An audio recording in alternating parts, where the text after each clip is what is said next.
Right now it is time for This Week in the Lakeville Journal, and we'll see who we have on the line here. Cynthia, you're there, I know. I'm glad I'm number one. All right, Janet, are you there? Uh-huh. All right. See, not so bad. You did great. It's been a hell of a morning. Really? I'm sorry. Normally when you have a computer problem, it's just one thing, and you can focus down on it pretty quick. Yeah. When a couple of different things go haywire, then you're always and it looks like it's okay. Yeah. That's the really sort of your mind suspect. just kind of. All right. Well, let us go to the pages of the Lakeville Journal, and it's funny. I started getting calls this morning. The meeting last night in Falls Village was continued to October 1st. The public hearing on affordable. Yeah, so let's just get that out of the way right now. Yeah. That's continued to October the 1st. It's complicated, and everybody's bringing in lots of detailed concerns about it. Yeah, so we'll get that out of the way. Now we'll go to the front page, and something I found out about in my mail to me 2 weeks ago, but then, of course, we talked about it on the air because there's been another security breach that hit New Vance Health. I think this is the third one in about 2 years, where their blackballed data security breach, no financial information, but just about everything else. Which is ironic because, as I understand it, and I don't deeply understand it, but my understanding was that Blackbaud is financial nonprofit fundraising software. So it was interesting when they kept saying, like, donor information, and they were like, the donor information is fine, but the blood donor information has possibly been shared out. So it's hard to figure out what people are looking for when they do these, when these breaches occur. But they're watching the dark web and saying, as far as they can tell, none of this information is being used, which, I mean, I just feel like they must be using something. Like, why else would they go to all that trouble? Well, I think it's one of the reasons we have our own private server here. All our information is on our own private server because we were once on one of these shared servers with these big companies, and we were hacked. And we were hacked just Marshall because... came in and talked about the thing, and there's a joker sitting on all the screens. But we would have never been hacked had we not been part of the major server. And ever since we went to our own server, which is more expensive because every 6 or 7 months you have to add on more space to it and everything. But ever since we've gone to our own server, we haven't been hacked once. So I think when you're that small, they're not just hitting hospitals and they're not just hitting people in New England. Like my college in Southern California emailed me almost the same day that we heard about the Sharon Hospital and said the breach happened over the summer, and New Vance didn't send out a warning to customers until like last week. But they're not the only ones. No. As they explained it, they wanted to do their own in-depth investigation, which is to their credit. And more and more, the big servers. I think it's basically. I'll use the term anarchist, but people who don't like big business, big servers, big companies, and so when they hack them, they realize that at the same time they hack thousands of other people that are using those servers. It's sort of sorry about their luck because they're going after someone else. But that is one of the problems with being, in with the big guys. But the irony is, of course, that this is software that's specifically used by nonprofits. I know. So if you're like, we hate the big guys, then don't hurt the little guys.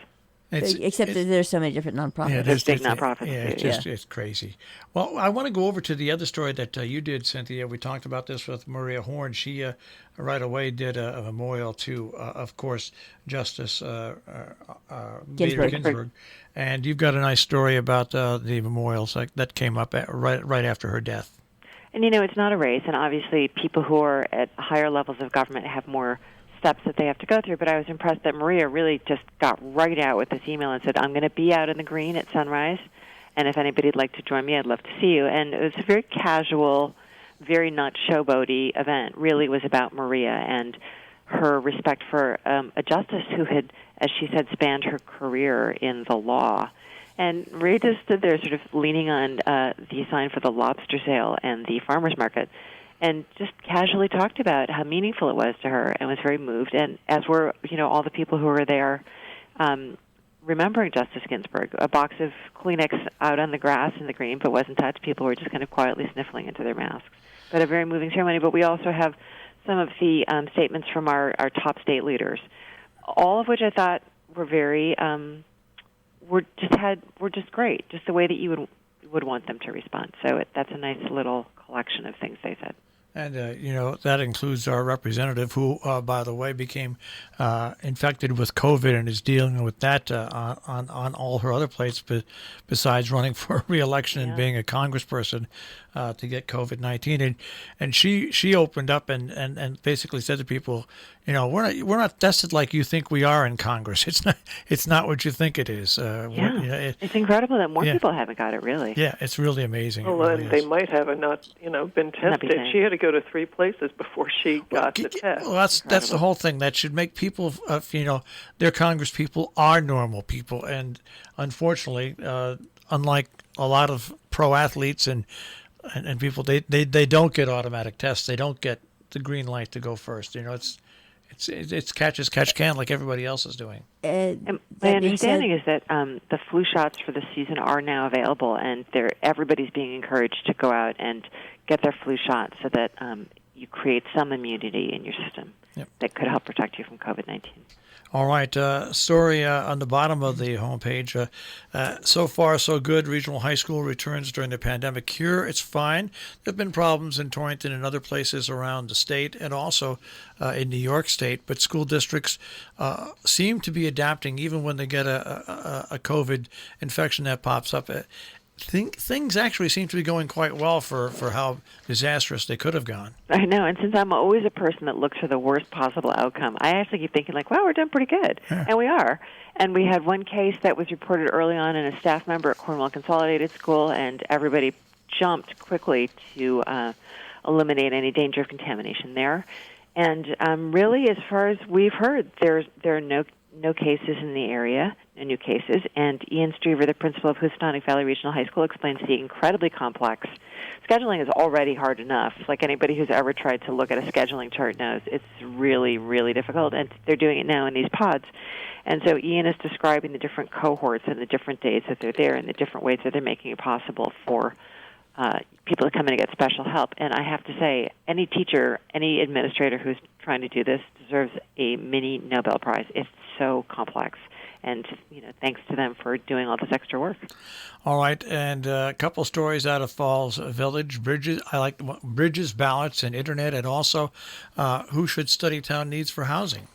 So that relates back to the affordable housing concerns. So there is a group that wants to build affordable housing, rental residences here on River Road in Falls Village, and there's a lot of concern about it, not just from neighbors, but really from other people in town. And some, as is always the case here in the northwest corner, both sides have things of interest they want to say. The concern with this affordable housing study is there's some concern among a few people that that the percentage or the rate of affordable housing is being miscounted, and that is why there's this pushback on what should be a fairly straightforward study being done by our regional COG.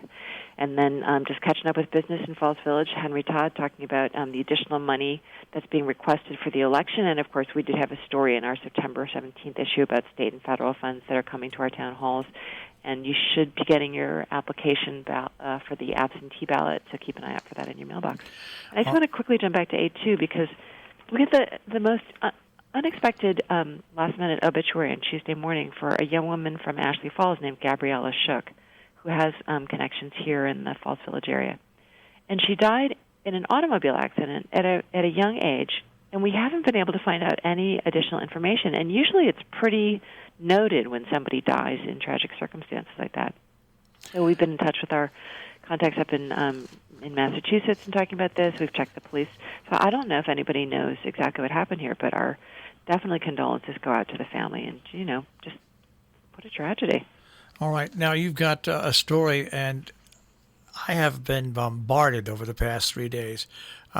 Kent and now Salisbury. Salisbury has, I think, almost 27 HIV. I think Cornwall's went up, too. In Cornwall, not Cornwall, Kent. And people from both towns want to know. One person said, I'm trying to scare people. And all I say was, I'm just passing along numbers that come from the state of Connecticut. And the numbers are going up. There's no question. Yeah, the numbers are going up slowly in the state of Connecticut, and Salisbury and Kent more recently are now the highest two towns that have reported infections of COVID-19. And of course, the underlying concern that people have is they're convinced that COVID is coming in with the students from the boarding schools, and of course these are the towns with the big boarding schools in them.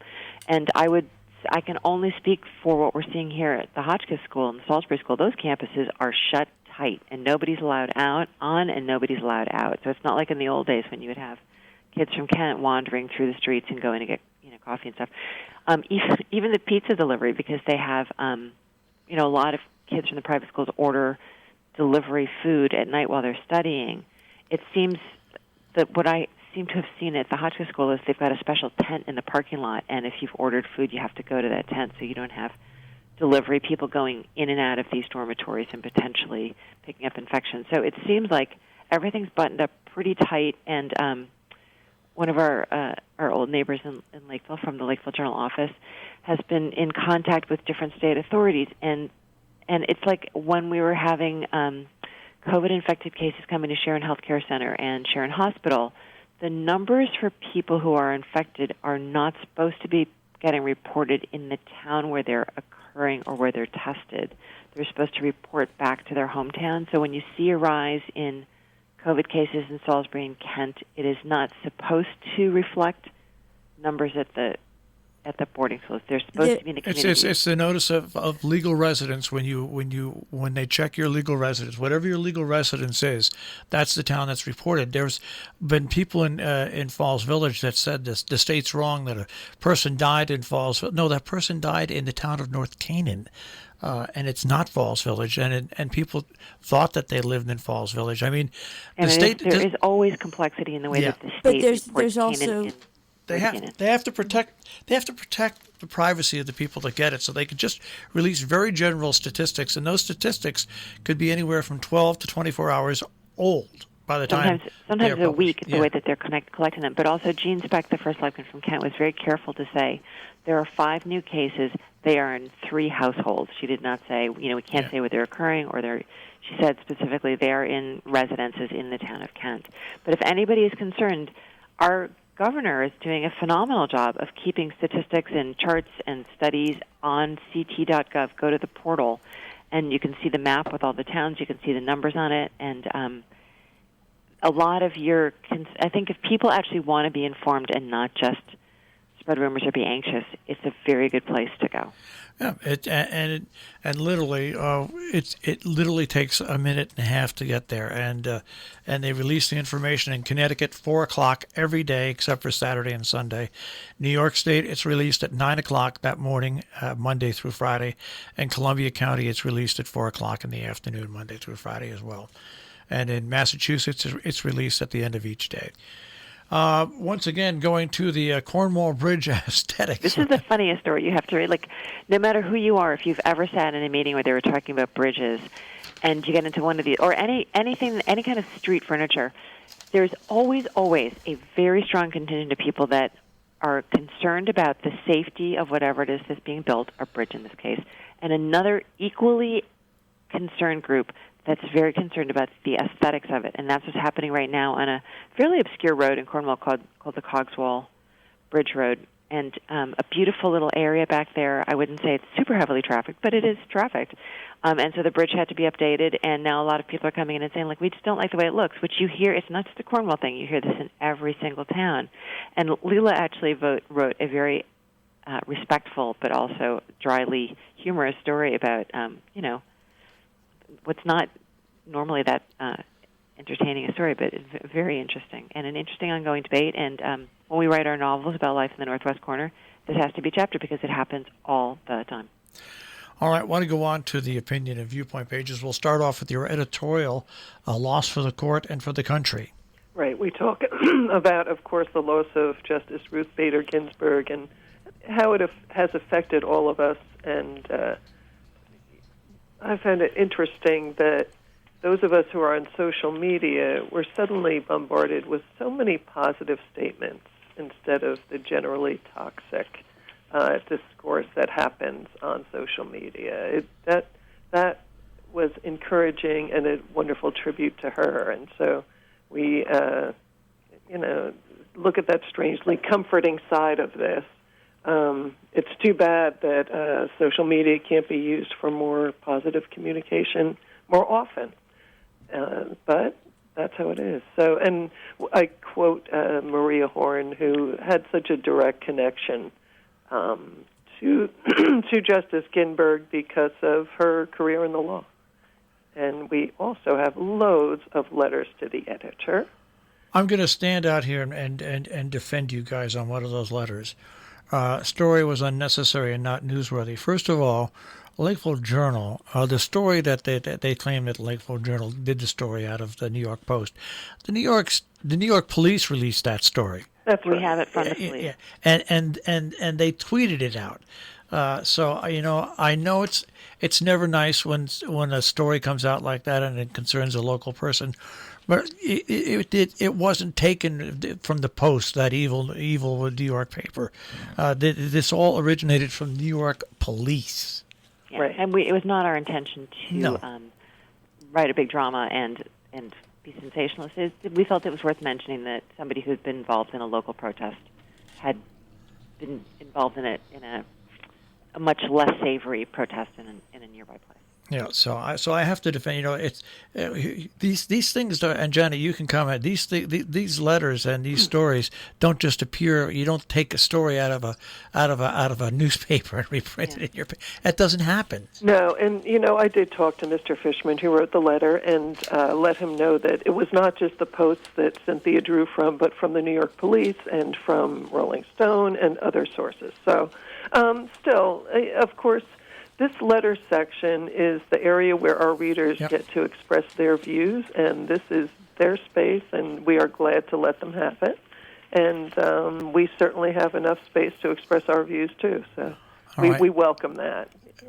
Another one of the viewpoints, and this is a great viewpoint, whether you believe in real news or fake news or whatever, destroyer of newspapers eyeing America's oldest. This is it's a sign of the times. It is, and this is Dick Ollis, who writes for us every other week faithfully, and he really lays out exactly what could happen to what we certainly might take for granted in Connecticut, but we shouldn't. We have the oldest continuously published newspaper, 256 years, of the Hartford Courant, and Dick is talking about what happens when a place like Alden Global Capital, and hedge funds take over news organizations, and it's not pretty, and it does not help public understanding of what's happening in their society.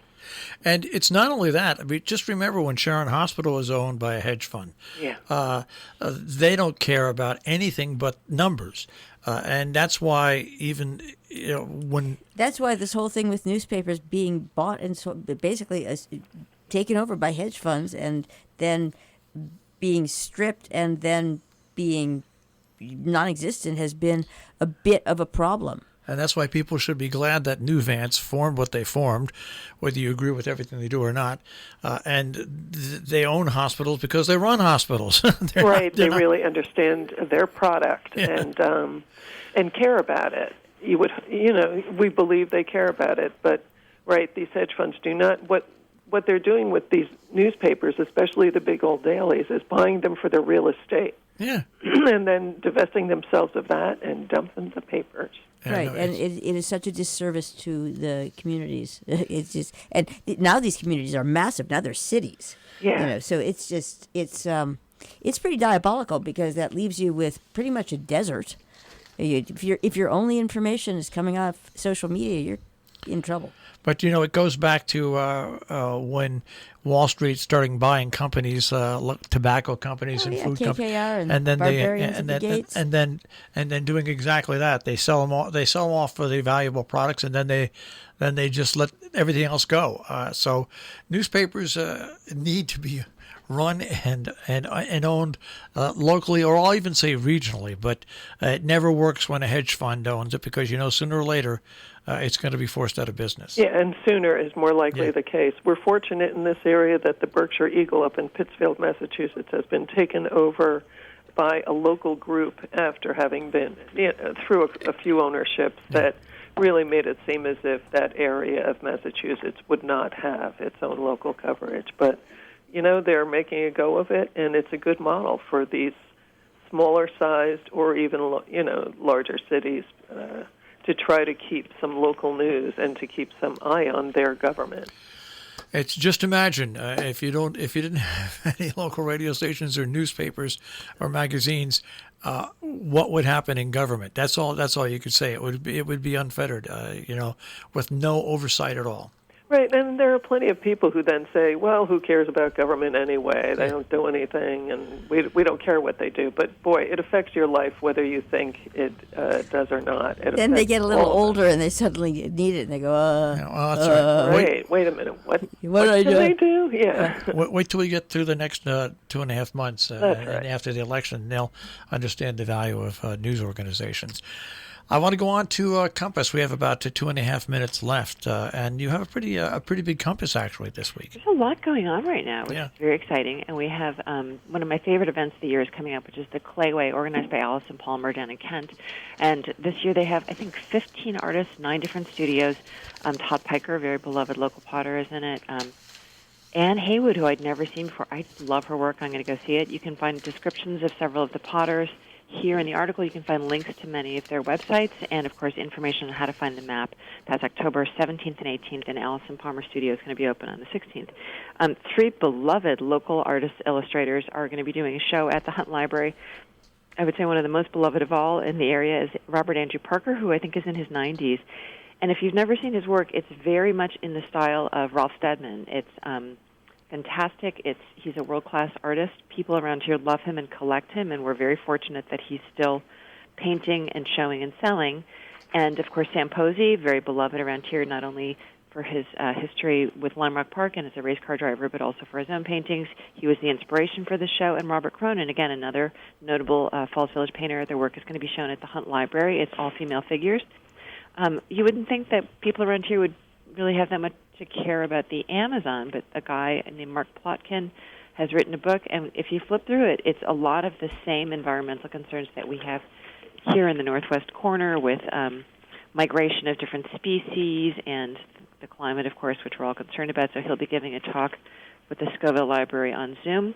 The Re-Institute in Millerton, always doing something interesting, and it's actually Northeast, which is the larger town that incorporates Millerton on Boston Corners Road. Henry Klimwitz has been inviting artists to come build little art, like little boxes full of statements that they want to make about art, and they're burying them in the ground. They're backlit, and you can go see them at dusk, and everybody who's seen it says it's phenomenal. The Taconic Learning Center, always interesting classes, as long as we're all now going to be hunkering back indoors for the winter.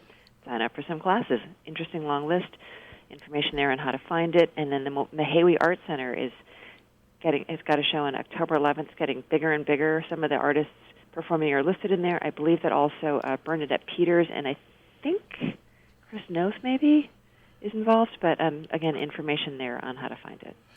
And, of course, the only bad thing about Taconic Learning Center this year, they're doing it via Zoom, so that means you don't get cookies at each class. Bring your own BYOC. which they used to do. But that's okay, because you can have a big plate of cookies in front of your computer. But they are putting on their fall schedule. All right, all this and more. Tri-Corner Real Estate. Yeah, I was going to get to that. That's a big section for the real estate this week. And probably more and more people looking through that real estate section from out of town. Very active. All right. Next week, of course, you'll be on the air with us. But in the meantime, tricornernews.com and also at your newsstands. Guys, we'll speak to you next week. Thanks so much. Thanks. Have a good week. Thank you. That is this week in the Lakeville Journal here on Robin Hood Radio. And as I said, you can find them on the web, tricornernews.com, and at newsstands throughout the region, and also home delivery as well.